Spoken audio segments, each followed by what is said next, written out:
Colonel Manoj sir और major DP sir हमारे बीच हैं और आप सब जान चुके हैं उनके बारे में। एक किसी फिल्म का संवाद है, नवाजुद्दीन साहब उसमें एक डायलॉग बोलते हैं कि मैं मौत को टक से छू के वापस आ जाता हूँ। कहना बहुत आसान लगता है। ये दो जो शख्स हमारे सामने बैठे हैं वो वास्तविक जिंदगी में मौत को छू के वापस आए। लेकिन क्या होता है कि जब आप मौत को छूते हैं तो मौत इतनी आसानी से वापस नहीं जाने देती।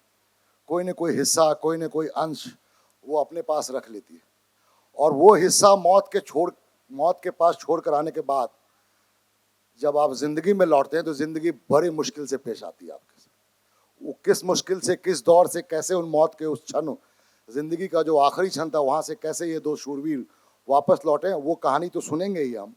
उसके बाद की जिंदगी की मुश्किलात, दुश्वार और किस तरह से एक नए जज्बे, एक नए एहसास के साथ उस जिंदगी को दोनों शख्स भरपूर जिंदा दिली से जी रहे हैं, वो अभी सुनेंगे। आप दोनों का स्वागत है सर लिट चौक के सीजन पे। ज़्यादा बातें ना करते हुए आप लोग एक बार मैं गुजारिश करूंगा मेजर डीपी सिंह और कर्नल मनोज सर के लिए एक बार तालियां बजाएं, जिसके बाद मैं शुरुआत करता हूँ। शुक्रिया दोस्तों, जय हिंद।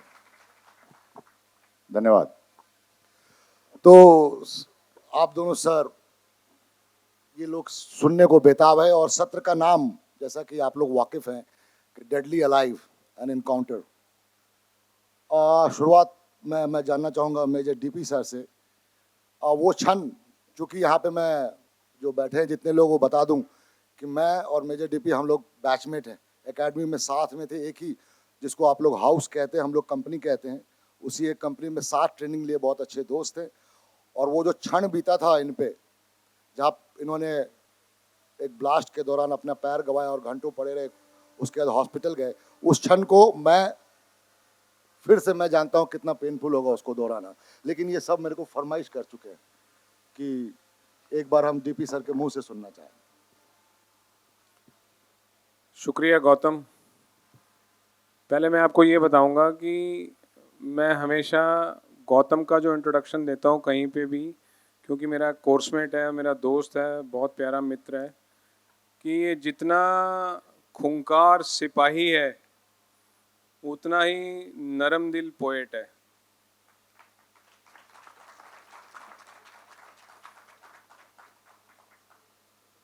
तो 15 जुलाई की 99 की बात है ये, जब कुछ समय के ब्रेक के बाद अचानक दुश्मन ने फायरिंग शुरू करी थी मेरी पोस्ट के ऊपर। तो एक गोला, मोर्टार एक वेपन होता है जिसका एक गोला मेरे पास आके गिरा था। तो मैं अक्सर उसका मजाक किया करता हूँ कि जैसे वो बोलते हैं कि हर गोली पे नाम लिखा हुआ है किसी का, तो जब डीपी सिंह के नाम की गोली नहीं मिली तो उन्होंने क्या करा, वो to whomsoever it may concern type का एक गोला फेंक दिया कि जाएगा, फटेगा किसी ना किसी को तो कुछ होगा ही होगा। तो वो गोला मेरे पास फटा था। खुशकिस्मत की बात यह है कि उसमें कोई और घायल नहीं हुआ मेरे सिवाय। मेरे सिपाही सब कुशल मंगल थे और मैं तो बस क्षण भर के अंदर बेहोश हो गया था। मेरे को इतना याद है सिर्फ कि मेरी चीख निकली थी बहुत ज़ोर से, क्योंकि जो उसके स्प्लिंटर थे, जो श्रैपनल थे बॉम्ब के, वो मुझे काफ़ी सारे काटते हुए चले गए थे, बड़े बड़े। और काफ़ी सारे जो बॉम्ब के टुकड़े हैं वो अभी भी, तकरीबन 73 बॉम्ब के टुकड़े अभी भी बॉडी के अंदर मौजूद हैं। तो आप अंदाज़ा लगा सकते हैं कि 73 तो अंदर हैं और बाकी जो बाहर से काटते हुए चले गए थे उतने ही छेदों से खून के फव्वारे छूट रहे थे।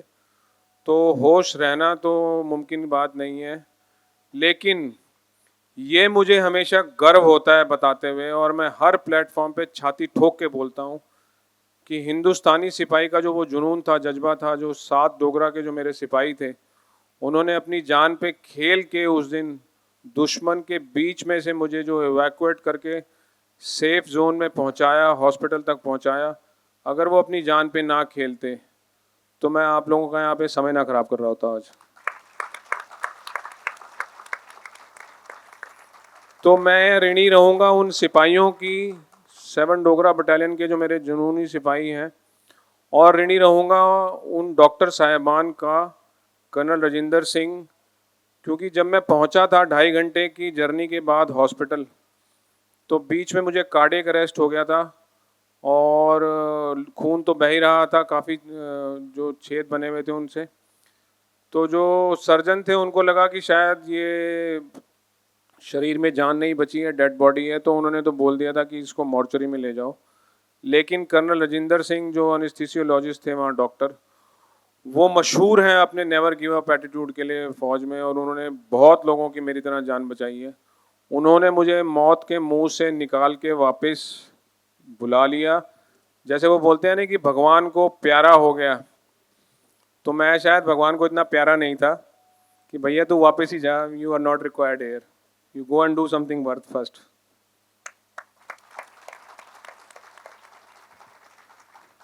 तो जितनी आसानी और जितनी सहजता से मेजर डीपी इस कहानी को सुना रहे हैं, ये सिर्फ कल्पना करने की बात है कि वो लम्हा कितना मुश्किल होगा। और ये बात थी मेजर डीपी के साथ जब हमारे देश के बाहर के दुश्मनों ने हमला किया था। मनोज सर, आप लोग सब वाकिफ हैं, देश के अंदरूनी हिस्से में आतंकवाद का दौर, उस लाइव इनकाउंटर के दौरान मनोज सर की कहानी सुनते हैं, कैसे मनोज सर को गोली लगी थी। और जिन लोगों ने गूगल किया है, जो मनोज सर के बारे में जानते हैं, कैसे गोली यहाँ से पार हुई थी। उसके बाद उतनी बुरी तरह से जख्मी होने के बाद कैसे आतंकवादियों के साथ उस मुठभेड़, उस इनकाउंटर को उन्होंने संपन्न किया था, स्वयं इस शूरवीर के मुंह से सुनते हैं हम। मनोज सर बड़ी अच्छी कविताएं भी कहते हैं, वो इस पूरे घटनाक्रम को शायद कविता में भी सुनाना चाहें। धन्यवाद। वंदे मातरम। देवी और सज्जनों, नमस्कार। अब अगर आपकी अनुमति हो तो मैं कविता के माध्यम से ही बता दूं कि उस दिन क्या हुआ था। घटना तो मैं एपिसोडिकली अगर समय रहा है तो बता देंगे, लेकिन भाव क्या था जो मेरे मन में गुजरा था, उसको एक कविता के रूप में मैं प्रस्तुत करूंगा। आप लोगों से आग्रह है कि चुपचाप सुनिएगा इसे। बीच में अगर संयोग से अच्छा भी लगे तो ताली मत बजाइए। जो समाप्त हो जाएगा उसके बाद आप जो चाहे प्रतिक्रिया आप देना चाहें वो आप पर छोड़ता हूं मैं। तो थोड़ी भूमिका ये है कि सेना में क्या है कि सिपाही जो है वो युद्ध जब की जो बात होती है तो अक्सर हम सारे के सारे, भारत में नहीं पूरी दुनिया में, जब कहते हैं सिपाही युद्ध लड़ता है तो वो सिर्फ उसी युद्ध की बात हम करते हैं, कल्पना करते हैं जो वो शत्रु से लड़ रहा है। लेकिन सेना में सिपाही जो है वो एक और युद्ध लड़ता है, और उस युद्ध की ज़्यादा चर्चा इसलिए नहीं होती है कि बहुत सारे कम लोग होते हैं मेजर डीपी सिंह के जैसे जो उस युद्ध की कहानी बताने के लिए जीवित रहते हैं, और जो रह भी जाते हैं उनका शायद सौभाग्य नहीं होता कि मेजर डीपी या मेरे जैसे मंच मिले कोई। और ये जो दूसरा युद्ध है वो युद्ध है कि जब शत्रु से लड़ता हुआ कोई सिपाही गंभीर और भीषण रूप से घायल इतना हो जाए कि उसको समझ में आ जाए कि अब जीवित रहना असंभव है, तो वो जो युद्ध लड़ता है वो मृत्यु से युद्ध लड़ता है। सौभाग्य मेरा है, सौभाग्य मेजर डीपी सिंह का भी है कि हम दोनों ये दोनों युद्ध लड़े हैं, शत्रु से भी और मृत्यु से भी। तो इस कविता में मैं सिर्फ वही तुलना करूंगा कि ये दोनों युद्ध किस प्रकार से मैंने लड़ा, इन्होंने अपना बताया। एक लड़ाई खत्म हुई, दूसरी शुरू। कौन सी लड़ाई? पहली वाली शत्रु वाली थी, दूसरी ये थी। एक लड़ाई खत्म हुई, दूसरी शुरू। वो लड़ाई शत्रु से थी, ये लड़ाई मृत्यु से है। वो लड़ाई सम्मान की थी, ये लड़ाई प्राण की है। एक लड़ाई खत्म हुई, दूसरी शुरू। लड़ाई वो भी थी मुश्किल, पर ये थोड़ी ज्यादा है। युद्ध और खून बहे। अब ये दूसरा है अवस्था तब की जब मुझे गोली लग गई थी, मैं जमीन पर गिरा हुआ हूं, खून बह रहा है, मृत्यु साक्षात है, उसके सामने मैं नतमस्तक हूं। स्वीकार कर लिया है, यमराज आपकी इच्छा है, देखिए जो करना है कीजिए। मैं अपना कर्म कर रहा था, सांस लेने का प्रयास कर रहा था, और जमीन पे खून फैलता हुआ मैं देख रहा हूं अपना। तो युद्ध और खून बहे सेना में आम कहानी है, पर आज बारी है मेरे खून से धरती की प्यास बुझानी है। विश्वास हमेशा रहता था, विश्वास हमेशा रहता था, हर युद्ध जीत कर आऊंगा, पर आज लग रहा इस युद्ध में शायद ना जीत पाऊंगा। लड़ाई वो भी थी मुश्किल, पर ये थोड़ी ज्यादा है। उस युद्ध में मैं जवानों से कहता, उस युद्ध में मैं जवानों से कहता, आगे बढ़ो, प्रहार करो। इस युद्ध में वो मुझे कह रहे, साहब थोड़ा इंतजार करो। लड़ाई थी वो साहस की, लड़ाई थी वो साहस की, और थी वो शौर्य की। लड़ाई ये भी साहस की है, पर ज्यादा है ये धैर्य की। एक लड़ाई खत्म हुई, दूसरी शुरू। लड़ाई वो भी थी मुश्किल, पर ये थोड़ी ज्यादा है। प्राणों की बाजी लगाकर अब मैं ऑपरेशन थिएटर की तरफ पहुंच रहा हूं। जवानों ने उठा लिया है, मैं ऑपरेशन थिएटर की तरफ ले जा रहे हैं। मैं आईसीयू में अस्पताल पहुंच चुका हूं। मेरा काट पीट हो रहा है, मुझे तैयारी की जा रही है, मेरी चेतना जा रही है, होश जा रहा है मेरा धीरे धीरे, आंखें बंद हो रही हैं। लेकिन मुझे पता है मुझे ऑपरेशन थिएटर में ले जा रहे हैं, और मैं जानता हूं कि शायद मैं वापस यहां से ना निकलूं। उस अवस्था में मैं क्या सोच रहा हूं कि प्राणों की बाजी लगाकर शत्रु को तो मार दिया, प्राणों की बाजी लगाकर शत्रु पर जो वार किया, शत्रु को तो मार दिया, पर बाजी शायद हार गया। लड़ाई वो भी थी एक ऑपरेशन, अब लड़ाई ये भी होगी एक ऑपरेशन। एक लड़ाई खत्म हुई, दूसरी शुरू। लड़ाई वो भी थी मुश्किल, पर ये थोड़ी ज्यादा है, मुझसे ज्यादा मुश्किल। अब क्या था, मेरे घर पे फोन जा चुका था, परिवार को बता दिया गया था कि ऐसा हो गया है, संभावना बहुत कम है, सत्य बता दिया गया था। तो मेरे घर में क्या माहौल है उसकी बात है। मुझसे ज्यादा मुश्किल मेरे घर वालों की कथा थी।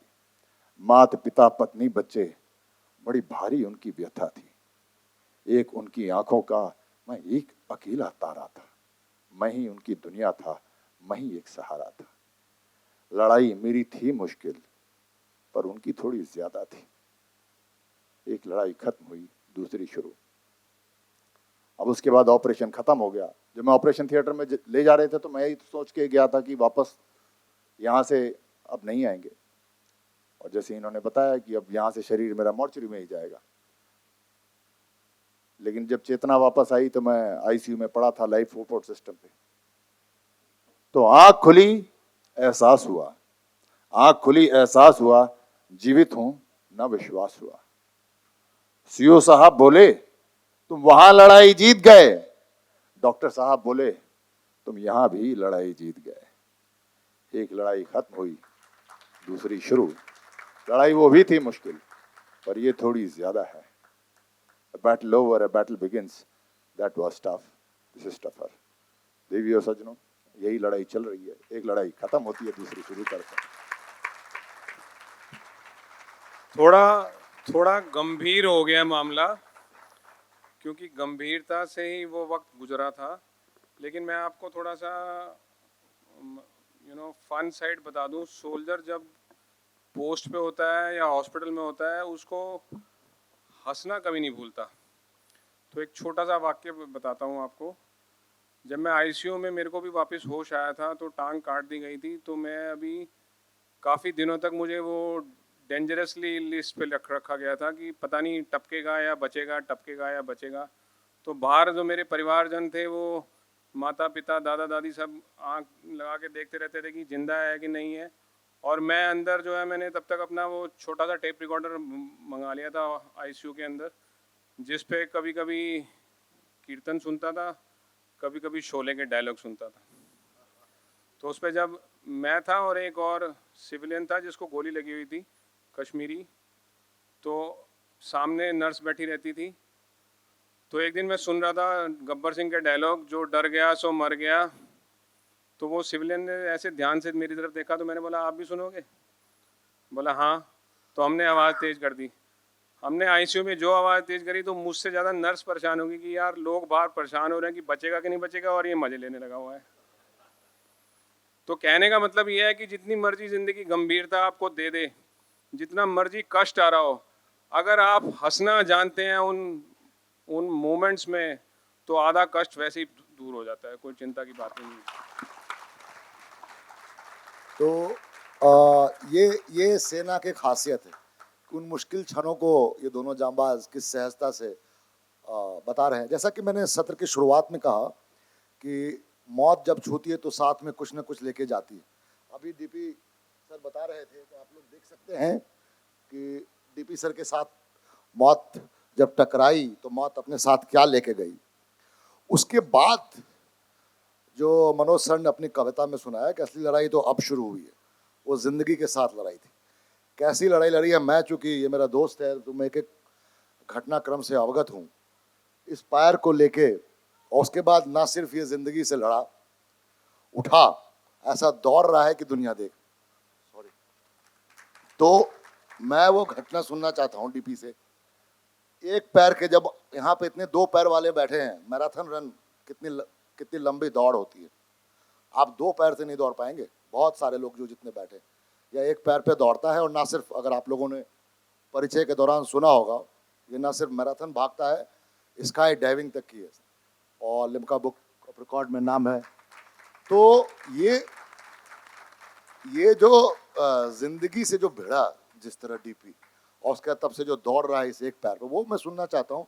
इस आर्टिफिशियल लिम्ब हम कहेंगे, उसको पाने तक की जद्दोजहद, और तब से एक और लड़ाई लड़ रहा है, वो मैं बाद में आऊंगा सत्र के अगले हिस्से में।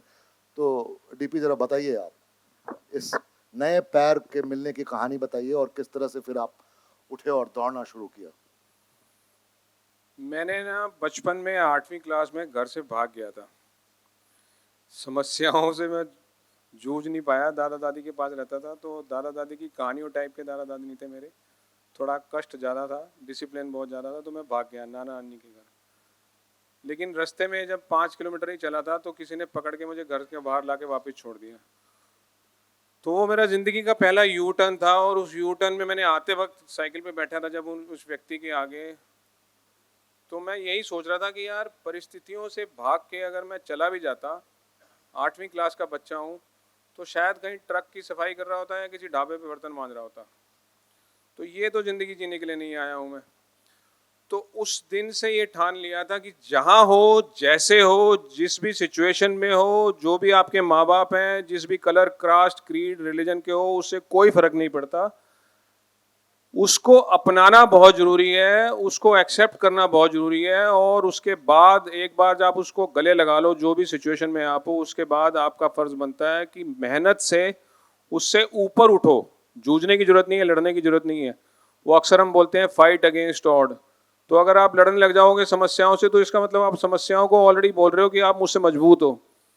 उनको मजबूत बनाने की ज़रूरत नहीं है। अपनी अंदरूनी शक्ति को इतना बढ़ाओ कि आप उन समस्याओं से ऊपर उठ जाओ। और जैसे वो हाथी चलता है ना, हाथी छोड़ो, कल मैंने एक अच्छे खासे कुत्ते को देखा, कुत्ते भौंक रहे थे और वो मस्त चाल चला जा रहा था। मैंने कहा यार हाथी वाली कहानी पुरानी हो चुकी है, अब तो कुत्ते भी कुत्तों के बीच में मस्त चलते हैं। तो आप मस्त रहो। तो जब टांग कटी तो मैं जिंदगी का दूसरा यू टर्न फेस कर रहा था। और पहले यू टर्न के बाद जो मेरी मुलाकात हुई, वो मेरी अपने हिस्ट्री से हुई, अपनी सिखिज्म से हुई। तो वहाँ मुझे पता चला कि कैसे गुरुओं ने अपने आप को निछावर कर दिया सर्विस और सैक्रिफाइस अननोन लोगों के लिए। और जब मैंने इसको रिलेट किया तो मुझे दिखी फौज।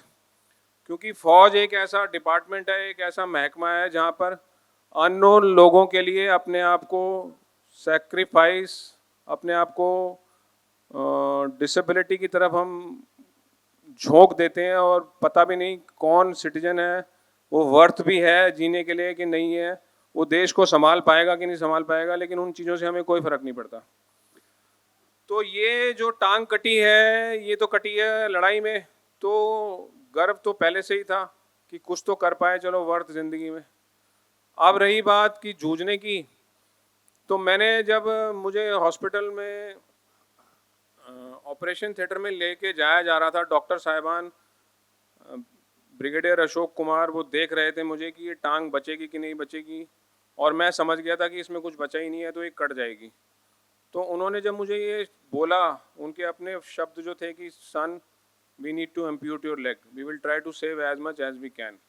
तो मेरा जो जवाब था वो ये था कि sir please go ahead and do as it suits best to you. उस समय दो ख्याल मेरे ज़िंदगी, मेरे जहन में आए थे। पहला ख्याल जो था वो बड़ा स्पिरिचुअल ख्याल है, और उसका क्रेडिट मैं ताउम्र कभी नहीं ले पाऊंगा, क्योंकि आई डोंट थिंक कि किसी आम इंसान के दिमाग में इतनी गहरी बात आ सकती है। और वो ये था कि अब देखते हैं ज़िंदगी में ये नया चैलेंज आ रहा है कि लोग जो डिसेबिलिटी वाले हैं वो कैसे जीते हैं। हो सकता है कि मैं अपनी ज़िंदगी ऐसे जी पाऊँ कि एक दिन ना सिर्फ खुद के लिए बल्कि लोगों के लिए भी प्रेरणा स्रोत बन जाऊँ। और मैं फिर से बड़ी हाथ जोड़ के हम्बली ये बोल रहा हूँ कि ये मेरा ख्याल नहीं हो सकता, क्योंकि मुझे नहीं लगता कि कोई भी इंसान इतना गंभीर सोच सकता है। लेकिन जो दूसरा ख्याल था वो मेरा अपना था, और उसमें मैंने अपने आप से प्रॉमिस किया था कि कुछ भी हो जाए अपनी जिंदगी की क्वालिटी और स्टैंडर्ड को कभी मैं कॉम्प्रोमाइज नहीं होने दूंगा, कुछ भी हो जाए। और ये जो दूसरा ख्याल था इसने मुझे हमेशा प्रेरणा दी कि चलते रहो, जूझते रहो, आगे बढ़ते रहो, जो मर्जी हो जाए, क्वालिटी जो है आपने मेंटेन करके रखनी है। तो जब मैं सेना से बाहर आया 2007 में, तो लोगों का जो नज़रिया था वो डिसेबिलिटी की तरफ मुझे महसूस हुआ ऐसा है कुछ कि जैसे आपने पता नहीं कोई भैड़े कर्म किए हों, पिछले जन्म में पाप किए होंगे, कुछ गड़बड़ करी होगी तभी टांग कटी है, या कुछ गलत काम किए हैं, कर्मों का फल भोग रहा है। तो मैं ये सोचता था कि भाई जो सिपाही है उसके लिए गीता में लिखा गया है कि slain you attain heaven and victorious you rule the earth, कि अगर आप शहीद हो जाओगे तो स्वर्ग की प्राप्ति होगी, और अगर आप जीत जाओगे तो यहाँ पर आप राज करोगे। तो एक बात बताओ यार, मेरे जैसा जो बीच में है, जो जीत तो गया लेकिन टांग कट गई, वो कहाँ से भैड़े कर्मों के साथ रिलेटेड हो गया? So this theory I could not understand. I said कि यार as a soldier I have to keep my dignity and respect and I have to prove it कि ये it is not related to related things. अब इस चीज को ध्यान में रखते हुए मैं हमेशा जूझता रहता कि क्या करूं क्या करूं। तो एक दिन मुझे मैराथन के बारे में पता चला, और उस दिन मैंने ठाना कि अगर टांग के बगैर मैं 21 किलोमीटर की दौड़ लगा लूं तो पहले तो मुझे पता चलेगा कि मैं कितने पानी में हूं, और मेरे साथ साथ जो मेरा काम होगा, जो मेरा एक्शन होगा ग्राउंड के ऊपर, उससे दुनिया के मुंह के ऊपर वो जिप लग जाएगी। वो स्माइली होता है ना आजकल एक जिपर वाला, बोलती बंद। तो नोबडी विल से कि यार डिसेबिलिटी जो है सिर्फ टांगों या हाथों के सहारे चलती है। सबसे जो खतरनाक डिसेबिलिटी है वो यहाँ लेके बैठे हैं लोग, यहाँ जिनकी सोच में गंद है ना, जिनकी सोच में कमी है, वो सबसे ज़्यादा बड़ी डिसेबिलिटी है। और ये मैं आपको बता दूं कि जब मेरे पास टांग थी, हाथ पांव थे अच्छे खासे, कोई चोट नहीं थी, तो गौतम जानता है कि क्रॉस कंट्री हुआ करती थी एकेडमी में, वो हम रोते पड़ते हुए करा करते थे पूरी 14 किलोमीटर। लेकिन टांग कटने के बाद 21 क्या और 42 क्या, जमीन पे क्या और लेह में क्या, हर जगह भाग सके। तो सोच के ऊपर निर्भर करता है। तो टांग जो है वो सबसे कम कष्ट देने वाला मेरा पार्ट है बॉडी का जो इंजर्ड है, क्योंकि है ही नहीं तो बेचारा क्या कष्ट देगा। लेकिन इसके अलावा बहुत सारी चोटें हैं, बहुत सारे ऐसे पार्ट्स हैं, अंतड़ियाँ गई हुई हैं, कानों से कम सुनता है, स्प्लिंटर कभी कभार जाग के अपने आप तंग करने लग जाते हैं, फिर अपने आप बोलते हैं कि चलो कोई बात नहीं, छोड़ दिया तेरा खैड़ा, जी ले जिंदगी। तो वो जो तंग कमियां हैं वो किसी को दिखती नहीं है, लेकिन उनको जूझना हर रोज की जिंदगी में बहुत मुश्किल हो जाता है। तब तक मुश्किल था जब तक मैं उनको परेशानी समझता था। जिस दिन मैंने उन सबको भी गले लगा लिया कि ठीक है यार, तूने तंग करना है कर, खुश रह तू, अब तेरे तंग करने में और मेरे स्माइल करने में द्वंद्व है, देखते हैं कौन जीतता है। और आज तक तो मेरी स्माइल ही जीतती आई है।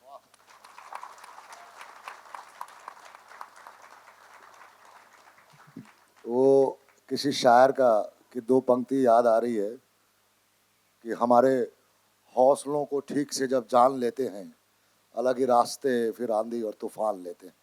ये दो खुद आंधी तूफान यहाँ बैठे हुए हैं। अभी इस जवाब देने से पहले जब मैं मेजर डीपी के बारे में बात कर रहा था, थोड़ा भावुक हो गया था, दोस्त है चूंकि, आंखों में आंसू आ गए थे। खैर, मैं मनोज सर से सुनना चाहूँगा। कहते हैं कि मर्द रोते नहीं हैं। जब सर इनकाउंटर के बाद आए, वापस थोड़े बहुत अपने शेप में आए, कहते हैं कि जब जख्म लगते हैं ना, दाग बड़े अच्छे होते हैं। Scar face, look at his handsome face. गोली यहाँ से गई थी, निकल गई थी। जिलेट ने फिर उनको ऐड में लिया, और एक उस थीम के, या मैन डू क्राई और के थीम पे वो एडवर्टीजमेंट आया था। सर से मैं वो अनुभव सुनना चाहता हूँ कि yes man and we are soldiers, we also do cry. So can you please? ये जिलेट का जो ऐड है, मेन कैन क्राई, इस पे काफ़ी बार मुझसे पूछा गया। तो खासकर जो युवा हैं जो सुन रहे हैं, महिलाएं खासकर बड़ी अट्रैक्टेड होती हैं इस बात से कि अरे आप ये प्रूव कर रहे हो कि मर्द भी जो है वो रो सकता है। तो मैं एक बात बताऊं, रोना हंसना ये सारी की सारी भावनाएं हैं, और कोई भी भावना गलत नहीं होती, कोई भी भावना 100% सही भी नहीं होती है। किस सिचुएशन में आप वो भावना व्यक्त करते हो वो आवश्यक है। अगर मैं इसका अगर कोई अर्थ ये निकालना चाहे कि नहीं पुरुष को हमेशा रोते रहना चाहिए, वो भी गलत है। तो परमानेंट कुछ भी नहीं है। जब तक आप जो भावना है आपका वो प्रेम, करुणा, गौरव, ये जितनी पॉजिटिव इमोशंस हैं उसके कारण निकल रहा है, तो वो आपका रिएक्शन, चाहे आप रो रहे हैं, चाहे आप हंस रहे हैं, चाहे आप इवन क्रोध कर रहे हैं, वो सारी की सारी सही है। एक दूसरा भी सुना होगा आपने, you should never get angry, कभी भी क्रोध नहीं करना चाहिए। वो ऐसा कोई स्टैंडर्ड वन लाइन आंसर नहीं है। मैं उदाहरण देता हूं आपको कि अब हम क्यों रो रहे हैं। अगर आप का कोई प्रिय व्यक्ति है, पीड़ा में है, उसको बहुत पीड़ा हो रही है, तो आपको अंदर करुणा जाग रही है। अगर आपके अंदर आंसू आ रहे हैं तो वो सही है कि वो आंसू जो आ रहे हैं वो करुणा के कारण आ रहे हैं। आपका बच्चा है, कोई बहुत बड़ा कप जीतता है, टूर्नामेंट जीतता है, कोई बहुत बड़ी उपलब्धि करता है, वो आसमान पे उसको खड़ा किया जाता है, तो उसकी उपलब्धि देख के आपके आंखों में गौरव के आंसू आते हैं। Again main should cry, main women everybody should cry in that situation, right. Similarly अगर कोई एक और है ना, जैसे मैंने कहा कि सम पीपल से you never get angry and some people से यू शुड ऑलवेज स्माइल। अब आप बताइए, आपके पड़ोस में एक डेथ हुई है, तो should you smile? Should not smile. The reason for not smiling is क्योंकि आपके मन में करुणा है। तो जब तक आप दूसरी तरफ है कि आप अपने घर में पत्नी के, बहन के साथ किसी के साथ सड़क पे जा रहे हैं और कोई असामाजिक तत्व उनके साथ अभद्र व्यवहार कर रहा है, should you not get angry? क्या क्रोध नहीं आना चाहिए? आना चाहिए। वहां पर क्रोध का कारण क्यों है? क्योंकि ये जो भी पत्नी है, या आम साधारण है, ये इस पत्नी है, बहन है, बेटी है, उससे आप प्रेम करते हैं, तो प्रेम जो है वो क्रोध का कारण बनेगा। तो जब तक भावना की जड़ में ये सकारात्मक चीजें हैं, करुणा, प्रेम, गौरव, ये सारी की सारी चीजें हैं, तो अभिव्यक्ति चाहे आपकी आंसू के रूप में आए, चाहे आपकी खुशी के रूप में आए, चाहे आपके क्रोध के रूप में आए, वो सारी की सारी सही है। And specially it was also एक कुछ पिछले कई वर्षों में एक फिल्म जगत ने खासकर मैचो हीरो आते थे और वो एक छवि बनाने लग गए, ये आदमी कभी रोता नहीं है, और तो महिला को हमेशा कमजोर दिखाया जाता था, तो वो बनाया गया। तो उसकी वजह से ये था, और जिलेट को लगा और एक उन्होंने सोचा कि इसको एक तोड़ा जाए। ये एक आर्मी का आदमी जिसने गोली खाई है, सब कुछ झेला है, एंड अगर वो शान से आके, गौरव से आके स्क्रीन पर आंसू बहा सकता है, तो और कोई क्यों नहीं बहा सकता। तो देवियों सज्जनों, आप सबसे, महिलाओं से और पुरुषों से खासकर आग्रह है कि जब भी आप के कारण में, आपके अंतःकरण में कारण आपके करुणा है, प्रेम है, गौरव है, सौहार्द है, चिंता है किसी अपने की, तो अभिव्यक्त कीजिए। If it means crying, please do so. If it means to be happy, please do so. If it means to be sad, do so. And if it means to be angry, please do so. Please do that. That is what it is. बातचीत का सिलसिला जारी रखते हुए आप लोगों को बता दूं कि जितने भी योद्धा हुए हमारे भारतीय सेना में, खास तौर पे हम सब याद रखते हैं जिनको कोई अवार्ड मिला होता है, खास तौर पे परमवीर चक्र विजेताओं के, और उधर विदेश की सेनाओं में, खासतौर पर अमेरिकन या ब्रिटिश आर्मी में, एक पहले से ट्रेंड था जो कमांडो कॉमिक्स का सीरीज आप सबने पता नहीं कितने ने पढ़ा, अभी हमारे यहाँ भी शुरू हुआ। मैं यहाँ बताना चाहता हूँ, पता नहीं कितने लोग अवगत हैं इस बात से नहीं, मेजर डीपी सिंह जिंदा हैं, जीते जी इन पे कॉमिक्स सीरीज आया हुआ ग्रेट नाम से, हैचेट इंडिया से पब्लिश है, आई एम राइट ना, हैचेट इंडिया। तो बड़े अपने आप बड़ा गौरव होता है कि मेरा दोस्त, जिसको मैं दोस्त कहता हूँ, उस पे कॉमिक सीरीज आई हुई है। अभी डीपी गौरव होता है कि मेरा दोस्त किताब में कार्टून बन के छपा हुआ है। ये डीपी का अपना अंदाज है। तो उन्हीं सब क्षणों में जब मेजर डीपी दौड़ना शुरू किए और पहचान बनाने के लिए नहीं दौड़ रहे थे, जैसा डीपी ने बताया। इसको बताना था लोगों को कि yes, I am full alive, as complete as one can be. उसी वक्त पैरा ओलंपिक के थीम के लिए इनका सिलेक्शन हुआ था। इसमें एडिडास ने, एक जिलेट बैठा हुआ है उधर, एक एडिडास, इतने बड़े दो हीरो को लिया था। वो वीडियो इतना जोशीला था कि डीपी दौड़ते जा रहे हैं, एक पैर पे एडिडास का बैट, उसके बाद ग्रिट है। तो सडनली एक अपने दोस्त को सेलिब्रिटी बनते देखा हुआ। कई बार फायदा उठाता हूं मैं इसका। तो ये कहाँ डेथ बेड पे पड़े हुए थे, उठ के आए और अब ये सेलिब्रिटी, ये जो एक पूरा परिवर्तन आया है, ये कैसा महसूस होता है परिवार वालों को, खास तौर पे आपको? उसके बाद में कुछ और मुश्किलों की बातें करूंगा। देखिए, पूरी बातचीत में गौतम ने एक बात बड़ी गहरी बोली कि इन सब चीज़ों को करने के लिए नहीं किया गया, ये चीज़ें बाई प्रोडक्ट होके आ गई हैं। तो ज़िंदगी में ये जानना ज़रूरी है कि आप जो काम कर रहे हो उसके पीछे इंटेंट क्या है, आपका जो स्वभाव है वो क्यों कर रहे हो। मैंने कभी ये सोच के काम नहीं किया कि मुझे नेशनल अवार्ड मिलेगा या लिम्का रिकॉर्ड बनेगा या किसी ऐड में जाएंगे या कोई आके सेलिब्रिटी, मुझे नहीं पता सेलिब्रिटी स्टेटस क्या होता है। मैं एक आम इंसान, एक सोल्जर बन के रहना पसंद करता हूँ। और जैसा मैंने बताया कि मेरी जो सिर्फ इंटेंट ये थी कि मैं अपनी ज़िंदगी को जीते हुए उसकी क्वालिटी और स्टैंडर्ड में कभी कॉम्प्रोमाइज़ ना होने दूँ। बस उस पैशन ने मुझे जो कुछ करवाया, उसके कारण जो बाई प्रोडक्ट हुए उसमें ये सब चीज़ें मिली हैं। तो मैं आप सबसे भी यही अनुग्रह करना चाहूँगा कि ज़िंदगी में किन्हीं चीज़ों के, मटीरियलिस्टिक चीज़ों के पीछे मत भागिए। आपकी ज़िंदगी में जुनून किस चीज़ का है, आपका पर्पस क्या है, आपका पैशन क्या है, आप क्या करना पसंद करते हैं, उसको अगर आप पहचान लोगे और उसमें अपने आप को झोंक दोगे पूरा, तो अपने आप वो चीज़ तो पूरी होगी ही होगी। उसके साथ नाम, name, fame, award, accolade, money, status, ये सब अपने आप फॉलो करेगा। इसकी परवाह करने की कभी ज़रूरत ही नहीं पड़ेगी।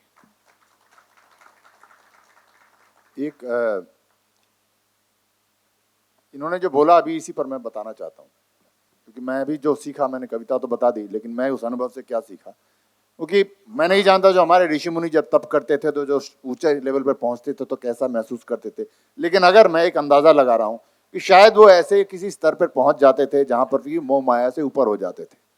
शायद कुछ ऐसा ही स्तर होता होगा या होता है आज भी जो लोग हैं।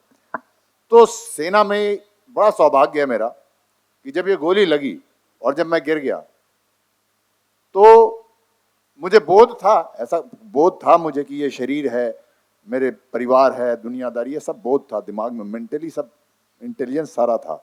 लेकिन मेरी इन सब के साथ मोह भंग हो गया था। मोह भंग हो गया था। तो मैं ये अगर मान के चलूं कि अगर ऋषि मुनि वैसा सोचते हैं तो थोड़ी देर का एक पीरियड मैंने काटा जिसमें कि मैं भी उसी लेवल में था, उसी जोन में था कि मुझे किसी चीज से कोई मोह नहीं था। पता था सब कुछ, शरीर रहेगा, जीऊंगा, मरूंगा, वो भी नहीं पता, कोई नहीं था। ऐसा नहीं था कि मैं जीना चाहता था, मरना चाहता था, कुछ नहीं है। ये है इस सत्य, इस मोमेंट का, इस समय क्षण का ये सत्य है। ये चल रहा है, जहां ले जाएगा ले जाएगा। मेरा कर्म है सांस लेते रहना, जो कि बड़ा मुश्किल हो रहा था उस समय। बस ये मुझे करना है, बाकी जीवन जहां ले जाए वहां मैं चला जाऊंगा। और जब वापस आया मैं, क्योंकि मृत्यु की राह पर चला हूं, ये भी चले हैं, तो वापस आया तो अब मैं रिलेट करने का प्रयास करता हूं। अब मैं आप सबको एक बात बता दूं, जीवन में आपके चाहे जो लक्ष्य हो, ड्रीम्स होते हैं सबके, बड़ों के भी होते हैं और बच्चों के भी होते हैं, युवाओं के तो बहुत सारे होते हैं। मेरे से आज एक ड्रीम ले लो आप सारे के सारे, आप यहां से एक ड्रीम लेके जाओ। क्योंकि ड्रीम मतलब क्या होता है, जब हम ड्रीम सोचते हैं घर चाहिए, बंगला चाहिए, गाड़ी चाहिए, या कोई युवा है तो बोले फॉरेन टूर जाना है, डेस्टिनेशन हॉलीडे जाना है, ये करना है, वो करना है, या यंगस्टर है जिसके विवाह नहीं हुआ है, शायद किसी महिला की कल्पना कर रहे हैं कि मेरा सपना ये है, या पुरुष की कल्पना कर रहे हैं कि मेरा सपना ये है, इससे शायद मेरा विवाह हो जाए, ये मेरे जीवन में आ जाए। तो मतलब क्या होता है, ये चीज मेरे जीवन में अगर आ गई तो उसका जो एक्सपीरियंस होगा, उसकी जो फीलिंग होगी वो बहुत पॉजिटिव होगी। मैं वो फीलिंग के लिए ड्रीम चाहता हूँ, उस फीलिंग के लिए एक कार चाहता हूँ, उस फीलिंग के लिए ये बंगला चाहता हूं, उस फीलिंग के लिए डेस्टिनेशन हॉलिडे, उस फीलिंग के लिए ये व्यक्ति चाहता हूं, चाहती हूं। अब आज एक फीलिंग के लिए आप जीना शुरू कर दीजिए। Please take it from me, गांठ बांध लीजिए। How do you all want to feel when you die? उस समय आप कैसा अनुभव करना चाहते हैं, उसके लिए पूरा जीवन आप जीना शुरू कर दीजिए। एंड इफ यू अंडरस्टैंड, आपको अगर समझ में आता है तो उस समय कौन सी चीजें हैं जो मैटर करेंगी और कौन सी चीजें हैं जो मैटर नहीं करेंगी। तो जो मैटर नहीं करेंगी उसके पीछे क्यों दौड़ रहे हो, और जो मैटर करेंगी उसके लिए काम करना शुरू कर दीजिए, बिकॉज वो अल्टीमेट है। और ऊपर की जजमेंट मैं थोड़ा जानता हूं कैसे होता है। ऊपर नीचे वाले की तरह से जजमेंट नहीं होता है। मैं जीवन में रोज दिनचर्या में ऐसे लोगों से मिलता हूं जिनको कोई क्रेडिट नहीं दे रहा है। मैं अभी हॉस्पिटल में काम करता हूं, आर्मी में भी था, जवान थे, कुछ जनरल थे, कुछ ब्रिगेडियर थे, कुछ जवान भी मिलते थे। और अब मैं जानता हूं, और जैसे अस्पताल में काम करता हूं तो एक हाउस कीपिंग की लेडी है, 50-55 साल की है, सुबह 3 बजे उठती है, खाना बनाती है, अपने परिवार को दे के आती है, लोकल ट्रेन में 1.5 घंटे की यात्रा करती है, बस में बैठती है, आती है दिन भर। मैं कोरोना के टाइम में वॉलंटियर हुआ था, इसीलिए अस्पताल में काम करता हूँ। वैसा मैंने कभी सोचा नहीं था कि मैं अस्पताल में काम करूंगा। कोरोना में वॉलंटियर हो गया था, तो उस समय वो आती थी, वो कोरोना का पेशेंट जिसको अपने लोग नहीं छूना चाहते हैं, उसको वो उठा रही है, साफ कर रही है, मल साफ कर रही है, सब कुछ कर रही है, बड़े श्रद्धा समर्पण के साथ कर रही है, वापस जा रही है। वो कहीं सेलिब्रिटी नहीं है, उसका कहीं नाम नहीं है, लेकिन मैं ऊपर का जानता हूं कैसे होता है असेसमेंट।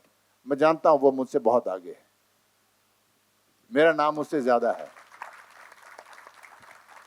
तो नीचे की सफलता असफलता के मापदंड कुछ अलग हैं, साधारण पुरुषों हमारे जैसे लोगों ने बनाए हैं, लेकिन ऊपर की सफलता असफलता का मापदंड थोड़ा अलग। अलग क्या, वो एक्चुअली सिंपल है, हमने यहाँ कॉम्प्लिकेट किया हुआ है। तो अल्टीमेटली आप उसी के लिए आप वहां पर जो है ये यहां से आज आप अगर ले जा पाए, please take this one dream, how do you want to feel when you die and your life will be worth it. जीने की मरने की कला सीखना है तो जीने की कला सीख लीजिए। धन्यवाद। वाह, कितनी अच्छी बात। अभी सर की बातें और मेजर डीपी से जो हम इतनी आप लोगों को लग रहा होगा बड़ा सख्त है, कैसा है, लेकिन मनोज सर की कविताएं तो हम सुन ही चुके हैं। मेजर डीपी भी कविताएं करते हैं, तो मेरी फरमाइश पे एक छोटी सी कविता आप सुनाइए मेजर डीपी हमारे लिए। हम तो सुन ही चुके हैं। पढ़ाई में मैं बहुत कमज़ोर था, 11वीं में मैं फेल हो चुका हूँ, ठीक है। तो मुझे सिर्फ ये परमिशन दीजिए कि मैं चीटिंग कर लूँ, पढ़ के बोलूँगा।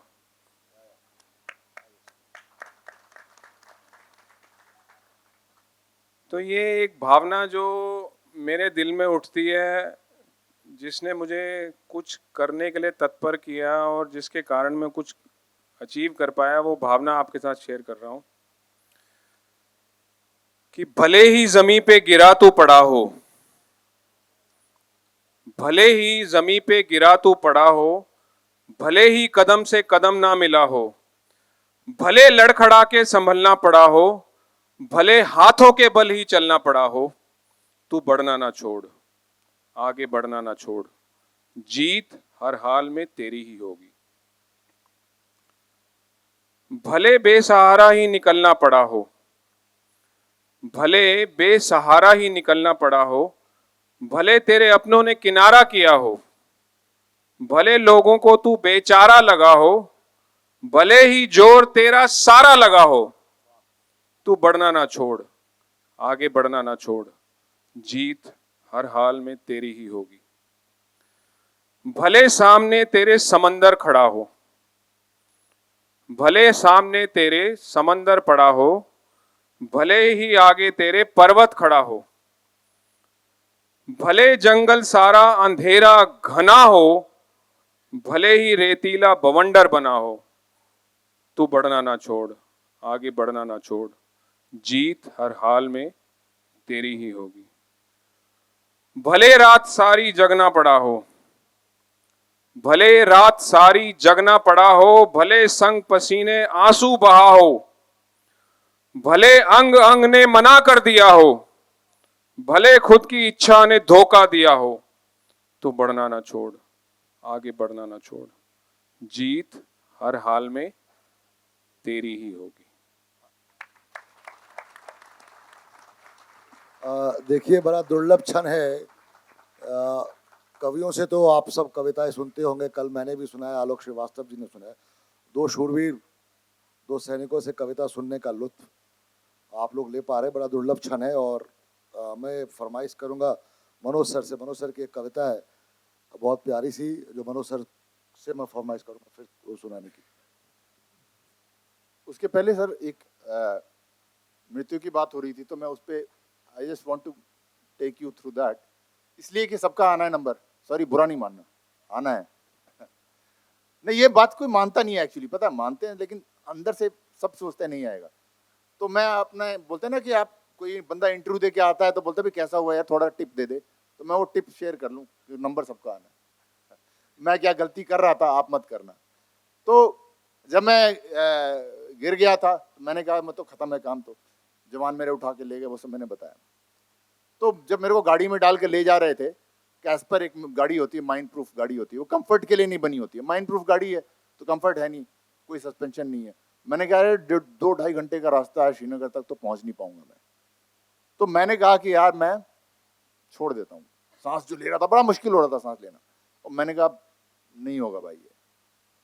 तो वो उस गाड़ी में क्या होता है, ड्राइवर के पास एक लीवर होता है, वो खोलता है तभी पीछे का दरवाजा खुलता है। एक ही दरवाजा होता है, ड्राइवर भी पीछे से ही चढ़ता है और कहीं से कुछ नहीं होता। तो अचानक उसने वो खोला, दरवाजा खुला और हेलीकॉप्टर के रोटर की आवाज आ रही थी। तो मैंने जैसे ही अंदर से कहा कि यार छोड़ देता हूँ, रोटर की आवाज आई, मैंने कहा पकड़ ले अभी मौका, थोड़ा सा उम्मीद है। उसके बाद हेलीकॉप्टर में बैठ गए। तो उस वक्त थे मेजर सिन्हा, वो भी कैप्टन थोंगे, 2 पायलट थे। अब मेरे को पीछे बैठा दिया उन्होंने, और कोई फर्स्ट एड वगैरह कुछ नहीं हुआ था। सीधा वो ड्राइवर मेरा देखा, हेलीकॉप्टर वहां तक लेके चला गया। तो वहां पे भी मैं पीछे ऐसे करके लेटा हुआ हूँ, पता नहीं कितना टाइम लगा। यार नहीं हुआ यार, छोड़ देता हूँ यार, मन में सोच रहा हूँ मैं। और ऐसा प्रतीत हुआ कि मैं बोल रहा हूँ, सोच रहा हूँ, और पायलट ने, मेजर सिन्हा थे मेरे आगे, उन्होंने सुन लिया और वो आगे चला रहे, मैं पीछे हूँ, और पलट के बोलते हैं Sinha hold on Manoj hold on, वो देख बीबी कैंट श्रीनगर के कैंटोनमेंट को बोलते हैं। तो मैं सर ऐसे किया हुआ, थोड़ा सा तिरछी नजरें करी, और मेरे को कैंटोनमेंट का हेलीपैड, वहाँ एम्बुलेंस खड़ा हुआ, स्ट्रेचर लिए हुए 2 बंदे खड़े। मैंने कहा पकड़ ले यार, थोड़ा मौका है, थोड़ा सा और रुक लेते हैं। तो उसमें डाल के ले गए। उसके बाद का ऑपरेशन थिएटर वगैरह तो सब चली, मैंने बताया, हो गया, होश आ गया। अब होश आ गया तो मैं बिल्कुल बेहोश, कुछ चल नहीं रहा मेरा शरीर। अब वो एनेस्थीसिया का असर था या क्या था, मैं एक्सप्रेशन, भाव देने के लिए चेहरा जो हिलाते हैं ना, थोड़ी भाव, अगर कुछ भी नहीं हो पा रहा था। मैं मतलब मरणासन में पड़ा हूँ, कुछ सुनाई दे रहा है, सब कुछ देख रहा हूँ, कुछ कर नहीं पा रहा हूँ। और सब लगा हुआ, मीटर सब चारों तरफ लगा है, और फिर मेरे होश फिर जा रहा है, सांस टूट रही है। अब सांस टूट रही है तो मैंने कहा यार ऐसा है कि पिछले बार 2-3 बार ना अपन ने भगवान को याद नहीं किया था, इसीलिए ऊपर वाला बार बार चांस दे रहा है। अंपायर नॉट आउट किए जा रहा है आउट तो हम हो गए थे कि यार ढंग से चले जा तू। मैंने कहा अरे याद आ गया यार, इस बार भगवान को याद कर लेते हैं। अब ज्यादा भक्ति करी नहीं हमने, शंकर जी का नाम लिया, 2-4 जो भी आता था बोला भला। मैंने कहा हाँ अब जा रहा हूँ। सांस टूट रही है, मैं बोल नहीं पा रहा हूँ किसी को, क्योंकि मैं तो कुछ बोल ही नहीं, उंगली भी नहीं हिला पा रहा हूँ कि मुझे कुछ देखो यार, ऐसे कुछ ही नहीं कर पा रहा हूँ जैसे होता है ना वैसे। तो मैंने कहा अब मर गया, अब जा रहा हूँ मैं, अब मैं पूरा जा रहा हूँ। उसके बाद फिर चेतना जगी, और जब फिर चेतना जगी तो आंख बंद है। और मैं तो पिछली बार जब चेतना जा रही थी तो मैंने मान लिया था कि मैं तो मर रहा हूँ। तो मैंने कहा बेटा अब जो है तुम ऊपर आ गए हो, अभी तुम आंख खोलोगे, सामने चित्रगुप्त बैठे होंगे, यमराज लेके आ गए हैं और रजिस्टर खोल के बैठेंगे, सारे कर्मों का हिसाब पूछेंगे, अब सारे उल्टे काम याद आ रहे हैं। मैंने कहा यार उसका जवाब क्या दूंगा, इसका जवाब क्या दूंगा। मैंने कहा ये नरक पक्का है भाई, पक्का ही नरक जाएंगे।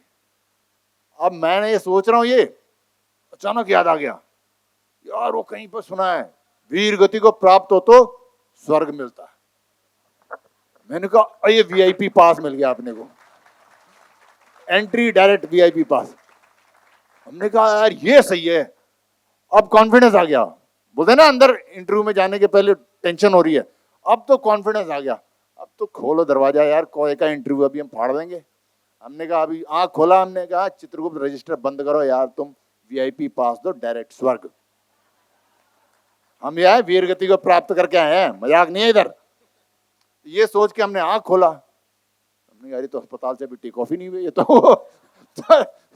तो मैं देवी और सज्जनों बताऊं, कोई आदमी मृत्यु से लड़ रहा हो और वो बच जाए तो उसको खुशी होती है, मुझे बड़ा दुख हुआ। मैंने कहा यार ये अच्छा भला मौका था स्वर्ग जाने का, ये तो छूट गया यार। अब वापस आ गए भवसागर में, यहाँ पर अब कर्म करना पड़ेगा। ये बड़ा मुश्किल है, लंबा रास्ता है यार ये, लेकिन प्रयास कर रहे हैं। तो इसीलिए मैं वो जो बताया पहले, you know how do you want to feel when you die, उसकी लोग आप प्रयास करते रहिए, और जब वो मौका आएगा ना तो भगवान को यार याद कर लेना। हालांकि अगर नहीं आपने जिंदगी भर याद किया तो बड़ा मुश्किल होता है, उस समय नहीं याद आएगा, लेकिन फिर भी उसके लिए तैयारी कर लेना। That is one. तो सर चेतना मिली कि नहीं मिली? चेतना चेतना ने इतनी हेल्प करी आपकी हाँ बेचारी। बिल्कुल चेतना ही मिली, चेतना ही मिली। अब कविता पे आता हूँ जो बता रहे हैं, तो मैंने कहा ना जीवन में एक मकसद है, मुझे भी लगा, फिर बाद में मैं सोचने लगा यार वापस आए हैं तो कोई मकसद होगा, ऊपर वाले ने किसी काम से भेजा होगा। अभी अनुभव लेके आए हैं तो आप लोगों को बताना था ना, ये कोई मिलता नहीं है ना आपको। मेरे जैसे, हमारे जैसे मेजर डीपी और मेरे जैसे लोग कहाँ मिलेंगे जो ऊपर का अनुभव ला के बताएं। ये पूरी दुनिया में जो है ना, मौत का फालतू डेफिनेशन दे के ही सारा सत्यानाश कर रखा है लोगों ने, ठीक है ना। मौत के ऊपर ही सादा धंधे होते हैं, चलिए वो ठीक है। तो वहां पर क्या था, आर्मी में जब हम तो टेररिस्ट से लड़ रहे थे, जैसे उन्होंने परिचय में बताया, आतंकवादियों से। तो मैं वहां पर एक चीज सोचता था, क्योंकि बड़ा जो है ना एक भारतीय आदमी है, हम भारतीय, जो हम सबके अंदर जो है ना मूल रूप से हम लोग भारतीय संस्कृति के लोग हैं। तो हमारी एक संस्कार है, एक परंपरा है, वो सारी आज मैं जो विडंबना बताऊंगा, एक भारतीय सिपाही की विडंबना इस कविता के माध्यम से बताऊंगा। तो मुझे बड़ा लगता था कि वो आतंकवादी जो है हमेशा सिविलियंस के बीच में ही घुस जाते हैं, घरों में ही घुस जाते हैं। अब वहां पर लड़ाई लड़ना पड़ता है, घर कितना भी रोको इधर उधर कहीं कहीं हानि हो जाती है, तो बड़ी दुविधा होती थी। और बच्चे, औरतें, कितना भी प्रयास करो, इनफैक्ट हमें गोली इसीलिए लगी कि हम चाह नहीं रहे थे कि सिविलियंस का नुकसान हो, और इसी वजह से हम उसी का फायदा उन्होंने उठाया, और वो हमेशा उठाते हैं। तो मैं हमेशा सोचता था कि ये वही देश है जहां पर कि हर चीज की एक मर्यादा होती थी, युद्ध की भी मर्यादा होती थी।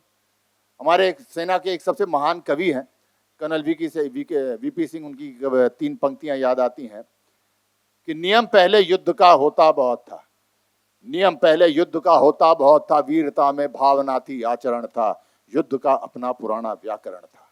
तो वो व्याकरण होता था, पहले युद्ध का समय तय किया जाता था, दिन तय किया जाता था, मैदान जो है रिहायशी आबादी से अलग होता था, शंख बज के प्रारंभ होता था, शंख बज के खत्म होता था, रूल फॉलो होते थे, और साधारण लोगों को कोई तंग नहीं करता था। अगर वो युद्ध का मैदान शत्रु के शहरों और नगरों के बीच से जा रहा है, तो भी वो सेना जब जाती थी तो ये जानती थी कि ये जो राज्य है ये शत्रु का राज्य है, लेकिन वो किसी को कोई तंग नहीं करती थी, और लोग भी तमाशा देखते थे। उनको पता था ये सैनिक शत्रु सैनिक है, लेकिन मुझे तंग नहीं करेगा। ये इस देश की मिट्टी की परंपरा और संस्कार थी, और वहां से आज यहाँ पर जब देखो हर बात में रख देता हूं। मुझे कभी कभी लगता था कि इस सब के पीछे पाकिस्तानी जो सीनियर है, जो ये सब करवा रहा है, वो मिले तो मैं उससे बात करूं यार, मैं उससे बात करूं।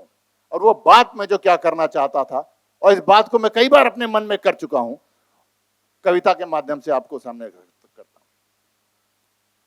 मैं भारत का सैनिक हूं। मैं खड़ा हो जाऊं?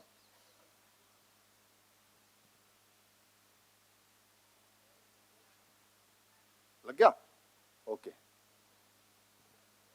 मैं भारत का सैनिक हूं, संस्कारों से मैं बाध्य हूं। मैं किससे बात कर रहा हूं? पाकिस्तान के उस सीनियर अफसर से। मैं भारत का सैनिक हूं, संस्कारों से मैं बाध्य हूं, युद्ध हो तो मर्यादा में, इन विचारों से मैं बाध्य हूं। क्या वतने मोहब्बत काफी नहीं, क्या वतने मोहब्बत काफी नहीं, जो खुदा को बीच में लाते हो, काम करो तुम शैतानों के और खुदा का नाम गिराते हो।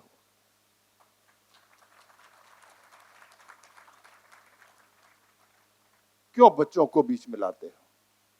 क्यों बच्चों को बीच में लाते हो? तुम पत्थर उन्हें थमाते हो, बनाकर तुम बारूद उन्हें और उन्हीं को फटवाते हो। कभी बनाते अफजल हो तुम, कभी बनाते अफजल हो तुम, कभी भेजते हो कसाब, अरे कभी तो खुद भी सामने आओ, कर लेते हैं पूरा हिसाब।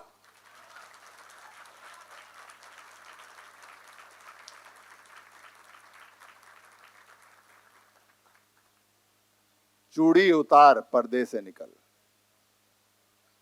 पाकिस्तानी जनरल को बोल रहा है भारत का सिपाही, ये मेरी आवाज नहीं है, भारत के हर सिपाही की आवाज है। चूड़ी उतार पर्दे से निकल, चेहरे से अपने वस्त्र हटा, तू पौरुष रख, तू पौरुष रख, चल योद्धा बन, कभी तो सामने आके अस्त्र उठा। मैं भारत का सैनिक हूं, संस्कारों से मैं बाध्य हूं। फिर आगे बोलता हूं, भारत का सिपाही कहता है, चल गांव गली हर शहर को छोड़े। पुरानी संस्कार है ना, वैसे ही लड़ना चाहता है भारत का सिपाही, जैसे आज से हजारों वर्ष पहले भारत में युद्ध होता था। तो भारत के सिपाही कहता है उनसे, चल गांव गली हर शहर को छोड़े, लोग मिले उस प्रहर को छोड़े। अभी क्या कहते हैं, सीएसटी प्लेटफॉर्म पे शाम को 8 बजे बहुत भीड़ होती है, तब लड़ेंगे। प्रहर कौन सा चुन रहे हैं, जब बहुत आम लोग होते हैं वहां अटैक करेंगे। कितनी कमीनापन है, कुटिलता है, देखिए। तो इसीलिए भारत का सिपाही कहता है, चल गांव गली हर शहर को छोड़े, लोग मिले हर प्रहर को छोड़ दे। मैदान युद्ध का चुनते हैं, खेत खलिहान हर नहर को छोड़े। पुराना हजारों वर्ष वाला पुराना सिपाही कह रहा है। उसके बाद कहता है, लेकिन वो देखता है कि वो नहीं समझ में आ रही इसके बाद, क्योंकि वो तो आतंक का खेल खेलना चाहता है। तो भारत का सिपाही समझ रहा है कि ठीक है, तो आतंक है, चलो आतंक तो आतंक सही, चलो आतंक तो आतंक सही, पर वो तेरा होना चाहिए। ये भाड़े के टट्टू कहां भेजता भाई, हिम्मत है तो तू आतंकित करना। चलो आतंक तो आतंक सही, पर वो तेरा होना चाहिए, और वो हृदय जिसे तू डरा सके वो मेरा होना चाहिए। मेरे देश के साधारण नागरिकों को, औरतों को, बच्चों को, बूढ़ों को क्या डराता है बे? मुझे डराना भारत के सिपाही को। चलो आतंक तो आतंक सही, पर वो तेरा होना चाहिए, और वो हृदय जिसे तू डरा सके वो मेरा होना चाहिए। उसके बाद कहता है भारत का सिपाही, सैनिक से सैनिक युद्ध करें, सैनिक से सैनिक युद्ध करें, औरों को ना अवरुद्ध करें, खून बहे बस तेरा मेरा, युद्ध करें तो शुद्ध करें। लास्ट में कहता है, ये सारा समझाने के बाद कहता है, चल अब तेरी बात, अब तू स्थान बता, अब तू स्थान बता, तू जगह बता, मैं वहीं मारने आऊंगा, खोद के तेरी कब्र तुझे मैं वहीं गाड़ के आऊंगा। मैं भारत का सैनिक हूं, संस्कारों से मैं बाध्य हूं, युद्ध हो तो मर्यादा में, इन विचारों से मैं बाध्य हूं। और ये संस्कार, ये धर्म संकट सिर्फ सेना के सिपाही की नहीं है देवी और सज्जनों, हर वो सिपाही जो है इस धर्म संकट में पड़ता है। और धर्म की शक्तियां भारत के सिपाही की इसी शराफत का, इसी संस्कार का फायदा लेती हैं। चाहे वो पुलिस का सिपाही हो, शाहीन बाग में खड़ा है, उसके सामने औरतें खड़ा कर देते हैं। अब वो संस्कारी सिपाही भारत का बेचारा क्या करे, उसके इस शराफत का, संस्कार का हमेशा अधर्मी विधर्मी लोग फायदा उठाते हैं। और ये भारत के सिपाही का सबसे बड़ा धर्म संकट है, जिसे वो रोज जूझता है, आज भी और कल भी। Thank you. समय हो चला है। सत्र के आखिर में मेजर डीपीसी बस 2 मिनट में कुछ संवाद करना चाहते हैं। सर ने बड़ी जोशीली कविता सुनाई, जो भारत का सिपाही अपने कण कण में इस विचारों को, इस प्रभाव को समा के रखता है और हमेशा रखता रहेगा। जब तक सेना है तब तक आप सकुशल रहेंगे, इसकी गारंटी हम स्टेज पे तीनों सिपाही देते हैं आपको। लेकिन एक दूसरा पहलू भी है उसी भारत के सिपाही का, जो मैं आपके साथ शेयर करना चाहता हूँ, जो एक कड़वी सच्चाई है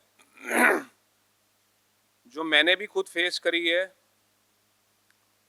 और जो बहुत सारी विडोज और बहुत सारे डिसेबल या बहुत सारे आम सोल्जर भी फेस करते हैं। जब तक सिपाही वर्दी में है तब तक सिपाही जो है सेंटर के रूल से, उसके रूल रेगुलेशन से उसकी ज़िंदगी चलती है। लेकिन जिस दिन सिपाही वर्दी टांग देता है या सेवानिवृत्त हो जाता है या डिसेबल होकर बाहर आ जाता है, तो राज्यों में बढ़ जाता है और उसकी बोली लगती है।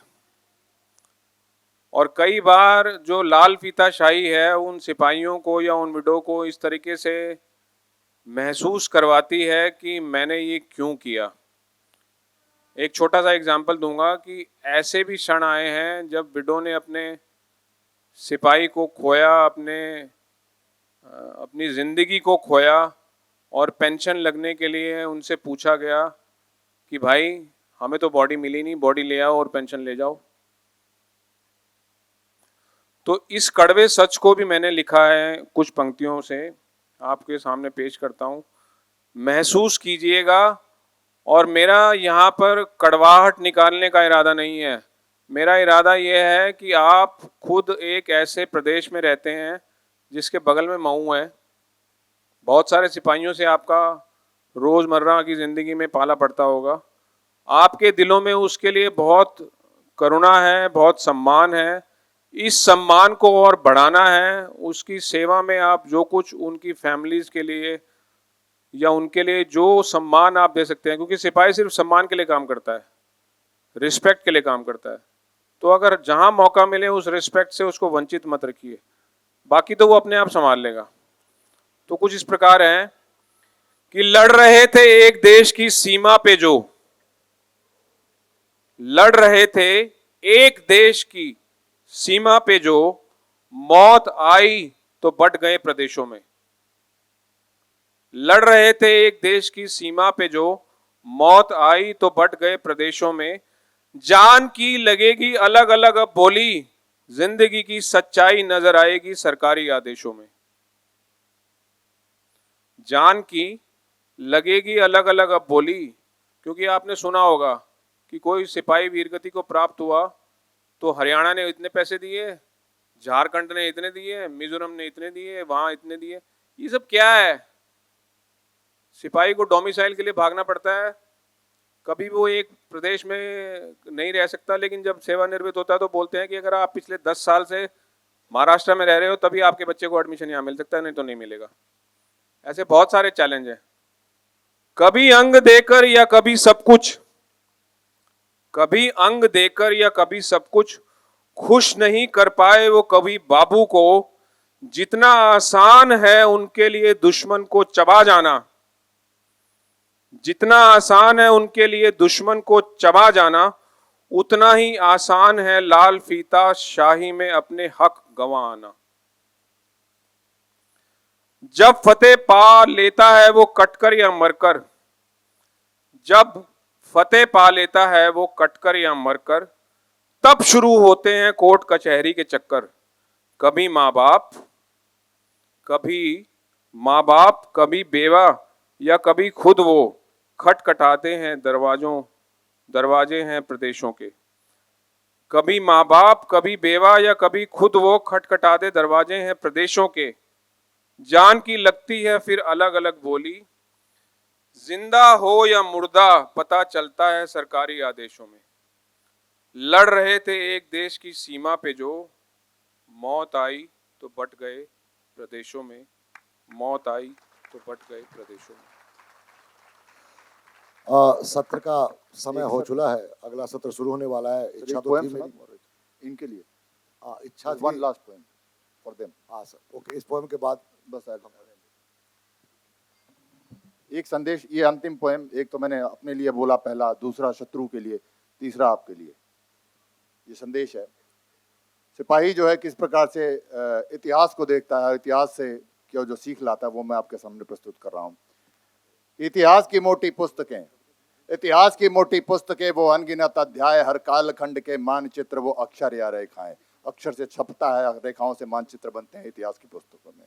हर कालखंड के मानचित्र, वो अक्षर या रेखाएं, उन पीले सफेद पन्नों पर किसी स्याही से लिखा है। यदि सोचते हो ऐसा तो ये तुम्हारा भ्रम है, क्योंकि कागज पर वो स्याही जो कहानी बताती है, कौन सी कहानी, फलाना सम्राट जीत गया, मानचित्र की रेखाएं बदल गईं।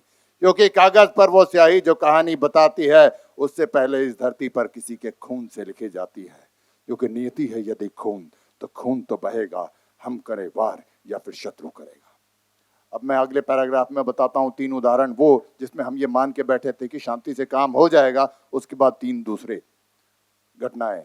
संग्राम यदि अहिंसा का था तो जलियांवाला क्या था? संग्राम यदि अहिंसा का था तो जलियांवाला क्या था? हिंदी चीनी भाई भाई तो 62 क्यों घटा था? बस से गए लाहौर प्रेम से तो कारगिल क्यों फटा था? और अब उसका दूसरा, जब हम मान गए कि अब शांति से काम नहीं बनेगा, और पहला उदाहरण है सन 71 की लड़ाई का, अंतिम लाइन थी, बस से गए लाहौर प्रेम से तो कारगिल क्यों फटा था? किंतु जब हमने किया था वार तो शत्रु टुकड़ों में बटा था। कल ही हुआ विजय दिवस। जब हमने किया था वार तो शत्रु टुकड़ों में बटा था।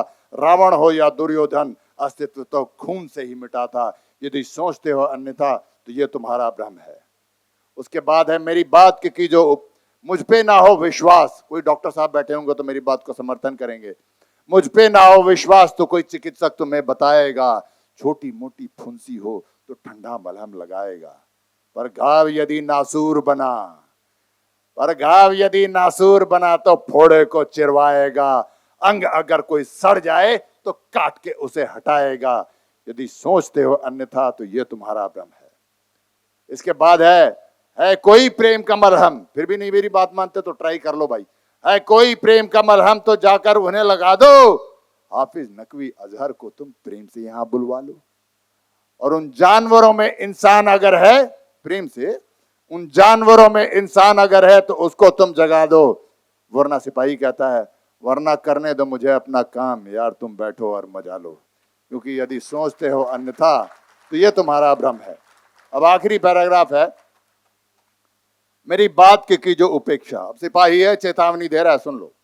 मेरी बात की जो उपेक्षा तो कर लो फिर प्रतीक्षा, फिर होगा पुलवामा मुंबई या जहां शत्रु की इच्छा। या इतिहास में चले जाएं, डायरेक्ट एक्शन हुआ था केरला में, वो जो हुए थे, जो जितने भी हैं।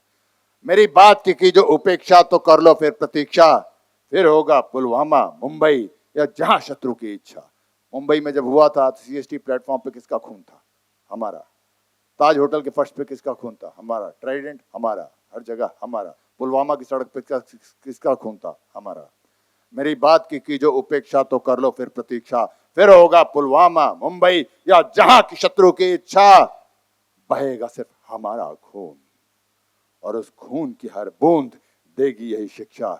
नियति है यदि खून तो खून तो बहेगा, हम करे वार या फिर शत्रु करेगा। जय मां भारती। धन्यवाद। बहुत बहुत शुक्रिया आप लोगों का। अगले सत्र का वक्त हो चला है। सो हाउ इज द जोश नाउ? ऐसे नहीं, खड़े होकर हम विदा करेंगे। आकाश भर तालियां मैं देखना चाहता हूं। हमारे सरहद बहुत कमजोर है, एक बार जोरदार तालियां। ऐसे महनीय लोग जिन्होंने रक्त बहाया कि हम इस स्वच्छंद आकाश में श्वास ले सके, हम ऐसा उत्सव मना सके। हम क्या दे सकते हैं? जब तक वो मंच से नीचे उतरेंगे आपकी तालियां नहीं रुकना चाहिए। मैं आपसे वादा लेता हूं। भारत माता की, भारत माता की, वंदे वंदे। जय हिंद।